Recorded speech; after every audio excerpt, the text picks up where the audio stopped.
Ndonse ishin nisur për një udhtim pune në Tiranë, deputetët e Vlenit Adnan Azizi dhe Bekim Qoku, të shoqëruar edhe nga zëvendës sekretari i qeverisë Hasim Murtezani, dje u përballën me një pengesë të paprecedent në pikën kufitare në Qaftan. Ndonse të pajisur me pasaporta diplomatike, si deputetët po edhe zëvendës sekretari, janë mbajtur për më shumë se një orë në hyrje të Shqipërisë. Përveç se u mbajtën për më shumë se një orë, policia ka shoqëruar për bisedë informative një person të katërt që ishte në vetur me zyrtarët shqiptar. Koordinatori i grupit parlamentar të Vlen, Bekim Qoku, në një prononcim ekskluziv për televizionin Koha, ka deklaruar se kalimi që duhej të ishte rutinë dhe kontrolle që duhej të zgjasnin jo më shumë se 5 minuta,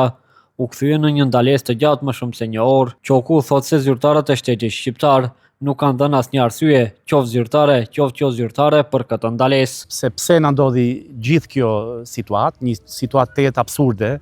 e pakuptimt, pa shpjegim,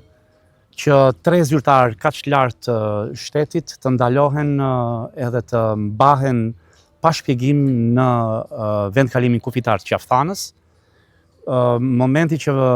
dëgjuam na u komunikua që njëri nga bashkëtarët tanë i refuzohet hyrja, ne vendosëm të kthehemi, tani jemi në Struk, dhe ende nuk e kemi të qartë pse ndodhi kjo. Deputeti Adnan Azizi ka deklaruar se aktivistë të shumë të Vlenit paraprakisht e kishin njoftuar se janë dalur e kthyer mbrapsht nga kufiri. Këtë situatë Azizi e vlerëson si absurde. Ne jemi shqiptar, adeu në Shqipëria,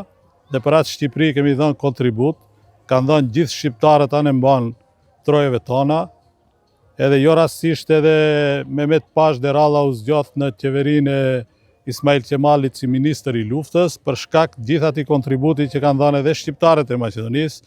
jo vetëm gjatë pavarësisë së shtetit shqiptar, por edhe pastaj do të thotë ne jemi kontribuesit më të mëdhej të gjitha atyre trojave për ta bërë Shqipëri, dhe gjithmonë kemi qenë përfshim në organizime ilegale, në protesta, por jo kundër Shqipërisë, kundër Serbisë. 2 deputetët thanë se presin sqarim nga autoritetet shqiptare, ndërkaq sqarim për këtë rast ka kërkuar edhe Vlen. Ndalimi i deputetëve ka shkaktuar reagime të forta edhe në Kosovë, po edhe në Shqipëri e Maqedoni të Veriut, ku numri i madh i njohësve kanë kundërshtuar mënyrën se si kryeministri Rama ka vendosur të hakmerret ndaj të gjithë atyre që mendojnë ndryshe nga ai.